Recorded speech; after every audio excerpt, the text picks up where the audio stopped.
Welcome. How long have you been walking? You came all the way here. You must be tired. Rest. Take a breather. Climbing up the mountain takes a lot of courage. It takes a lot from your lungs.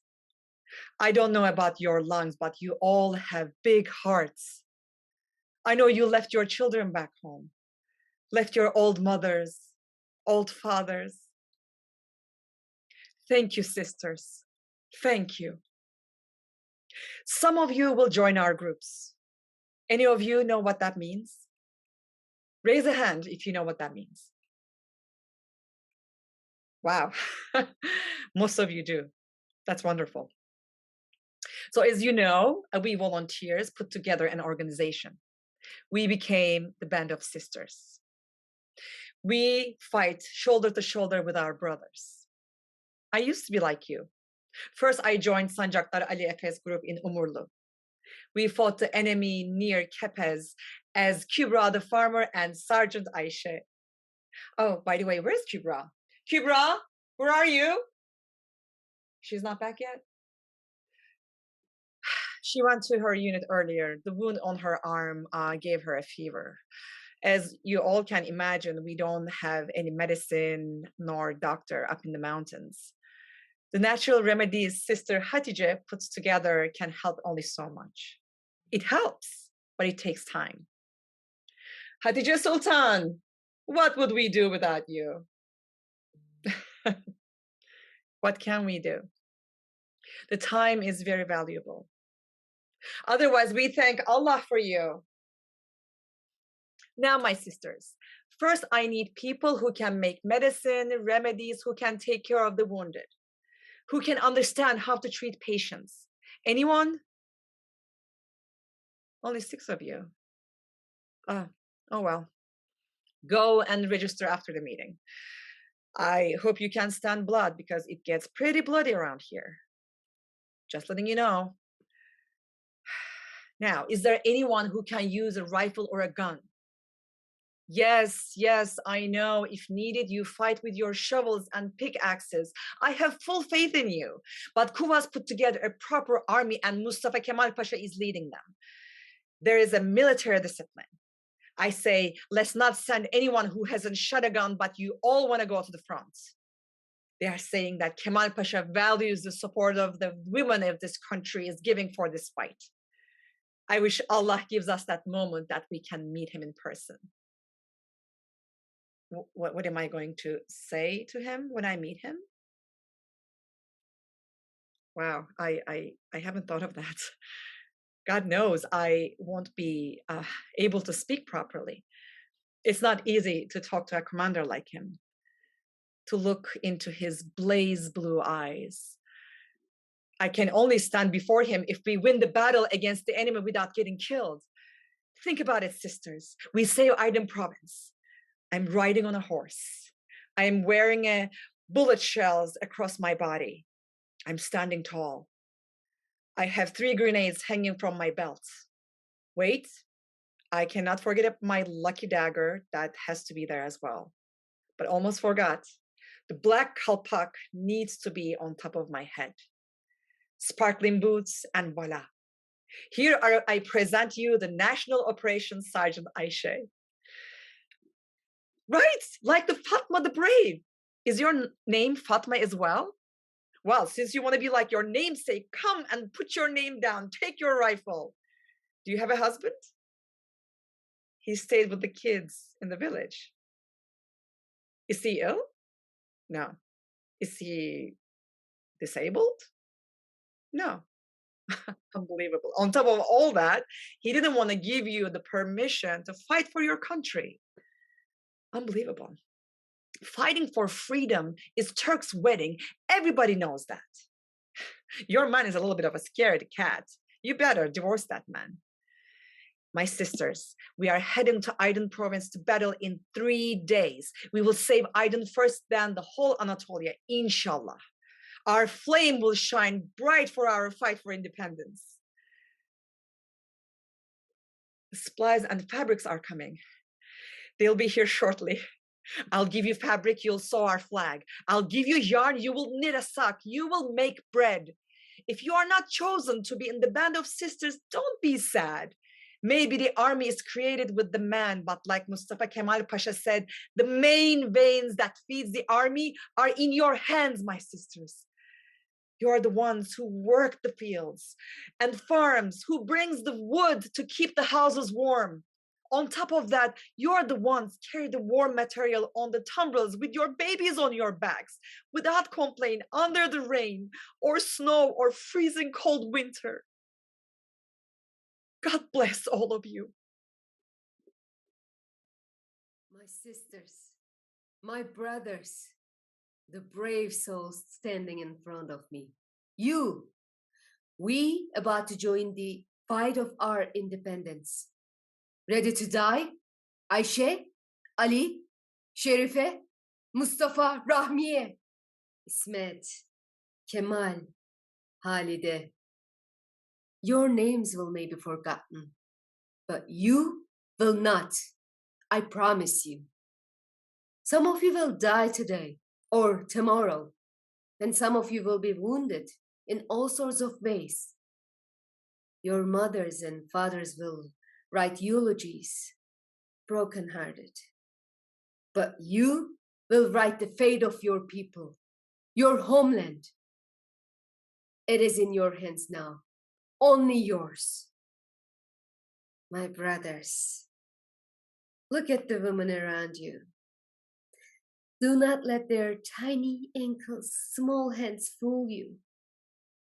Look into their eyes, and you will see some of the greatest, bravest souls you will ever meet. Look into the eyes of these wives, mothers, sisters, and daughters who carry their burning desire all the way here to defend their country and will not be leaving until they give their everything. Your country needs you, all of you. You're not man and woman anymore. You are one, and we will fight as one.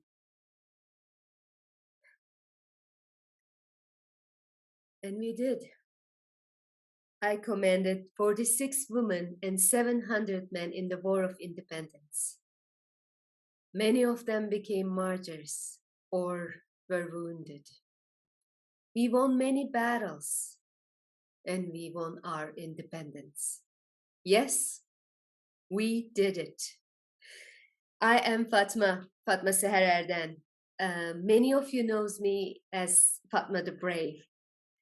I was a tiny little Turkish girl with dark hair, large bones, and a frowning face.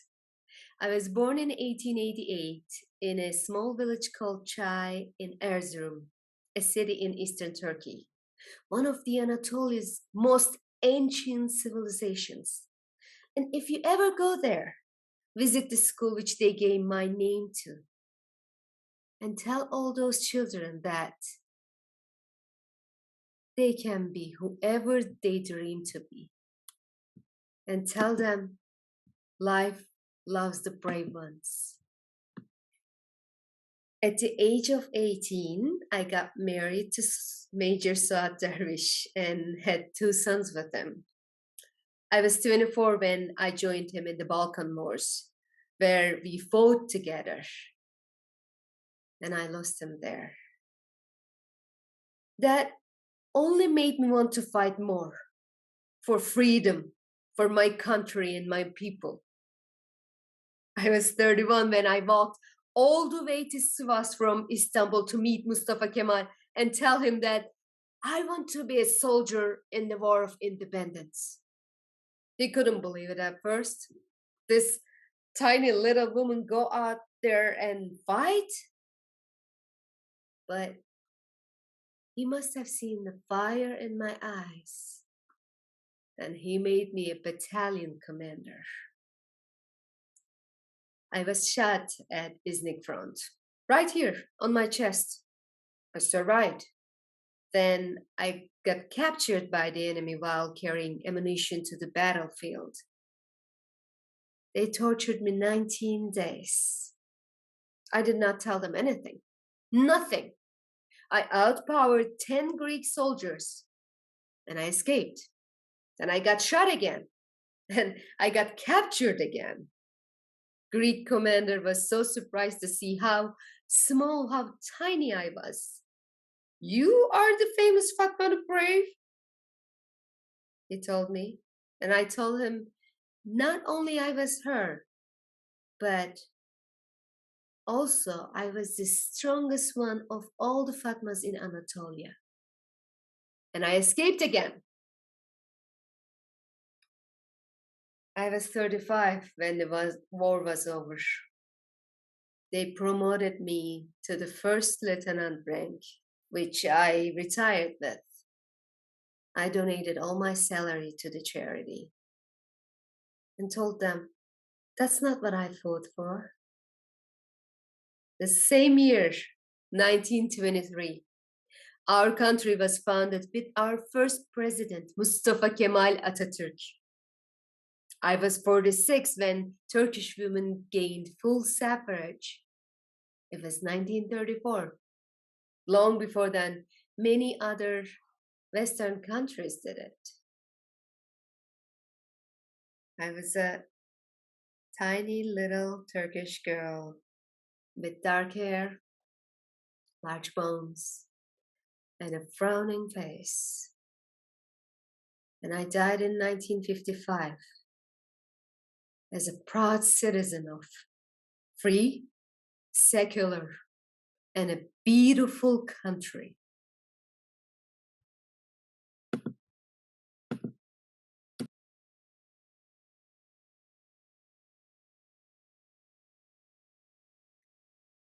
Hello, everyone.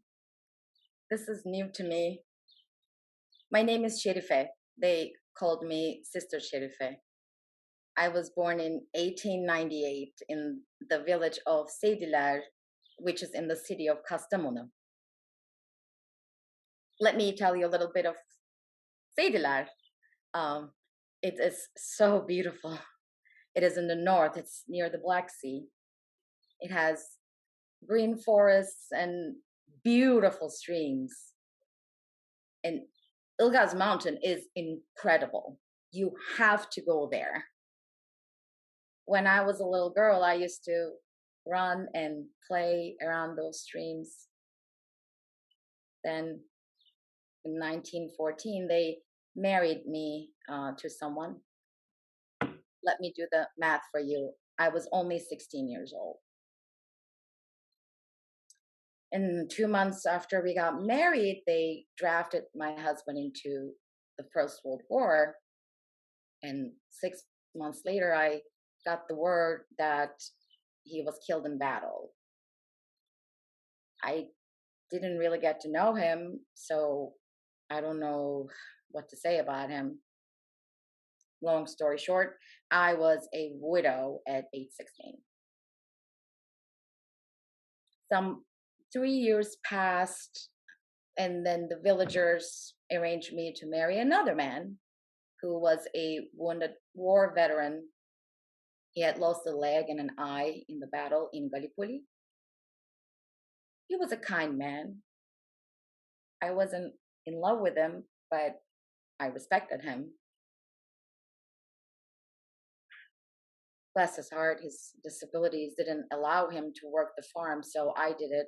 I did it all. And 3 years later, after we got married, my daughter Elif was born. What a beauty. What a joy she was. Best thing ever happened to me. And then it was 1921. Our country was in shambles. Men and women were fighting fearlessly for our independence. And when I heard that our army needed ammunition, I didn't think twice. I got on the road with the rest of the women of the village. We started in Inebolu, a city in the northern coast.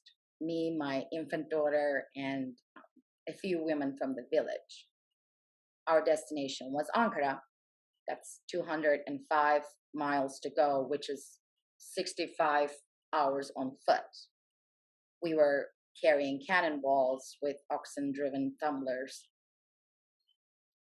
We were about 90 miles into our mission. We were getting close to the Kastamonu barracks, and there were times that I had to stay behind to nurse my baby. Oh, how little she was. Her little hands, the baby smell. I can still feel her little grasp on my finger and her smell.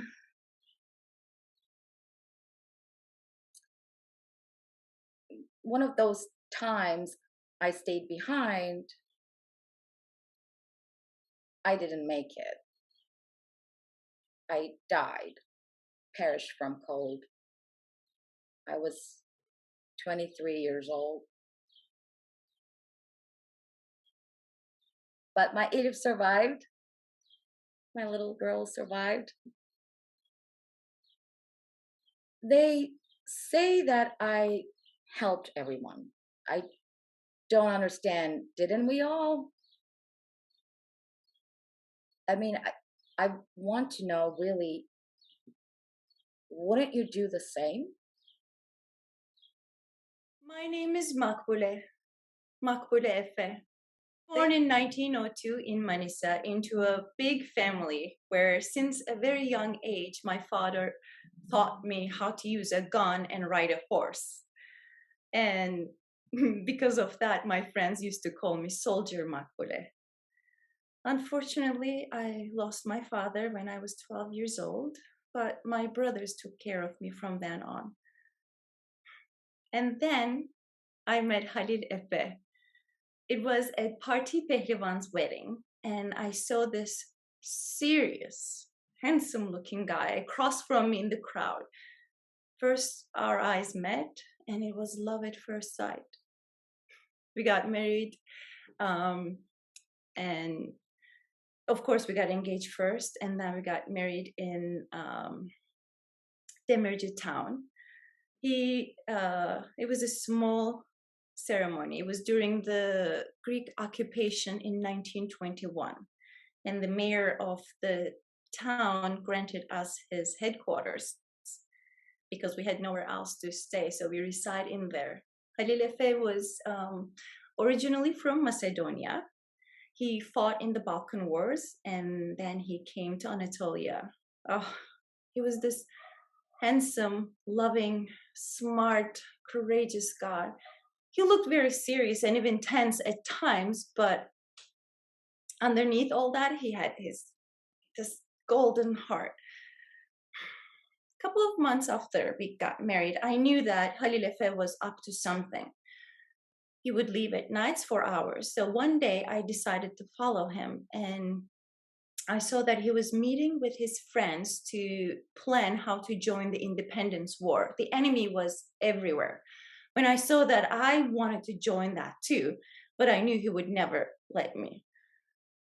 So one morning, he left quietly. Early in the morning, I felt his sweet kiss on my forehead, but he was in for a surprise that day, because shortly after I followed him, I started gathering my ammunition, my Japanese rifle, and I hid them under my bed. And as soon as he left, I grabbed them, I wore my black pants, my jacket, my boots, and my hat, and I followed him. I was very careful. However, when I was hiding behind the bushes near the campsite, I stepped on a branch and they saw me. Unfortunately, we got into an argument, and he insisted that I would go back home, and I said I wanted to fight. This was my fight too. He wouldn't have it. Then I decided to go to his commander, Ibrahim Efe, and I told him that I wanted to join his fight.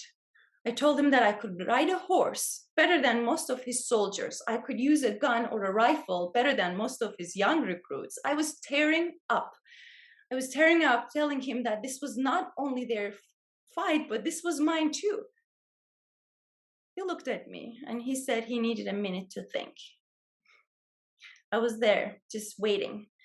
and hoping when he came out and he told me that he would be honored to have me as one of his soldiers.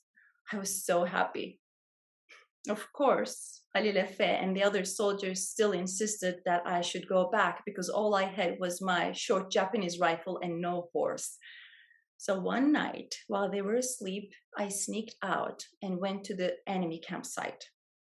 I knocked down the guard and I killed the ones that saw me. I grabbed a horse, ammunition, and even the fight plans. I came back. They were all shocked. And of course, from that point on, I was treated differently. We were fighting for months. I was fighting alongside with my husband. I was encouraging the other soldiers. I was doing what I believed in. We were up in the mountains. We ran out of food. We were tired, but we kept going. And finally, one day, the enemy caught up to us, and bam, a sniper shot me right there in the head. I died right there and then. They didn't have enough time to properly bury me. They just put me in a trench and the earth above me. But no regrets. I was fighting for what I believed in, for our freedom, and I was doing it alongside my husband.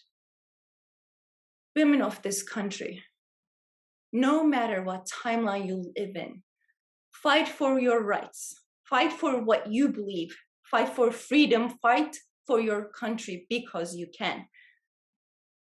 Yes, you can. I did.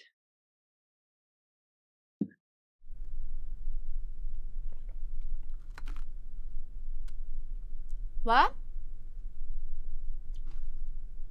What questions? Interview? With me? Come. Are you hungry? I just baked this. Eat, boy, eat. I know when I see a hungry face. I used to see it during our war. What questions do you want to ask me? What? A hero? Me? Oh boy, why are you teasing me? Don't you see I'm a woman? How can I be a hero? Only men can be heroes. Don't you read our history? Have you ever heard a woman hero? Oh boy, you made me laugh today.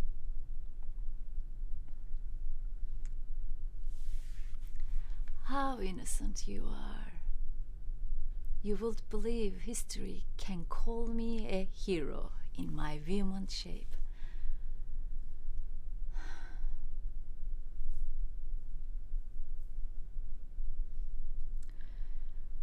I am no hero boy. I just did what I thought I had to do.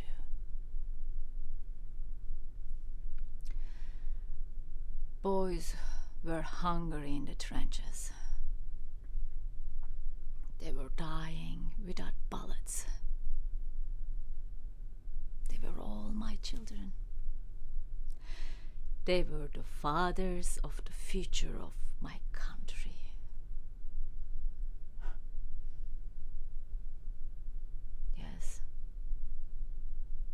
Yes, I walk in the dark. Yes. I carried ammunition on my back. Yes, it was an endless, scary, dangerous walk.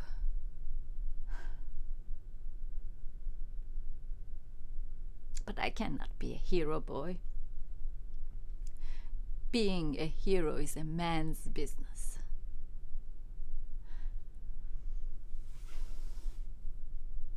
Eat, boy, eat. I carried bread on my back so no boy dies from hunger anymore.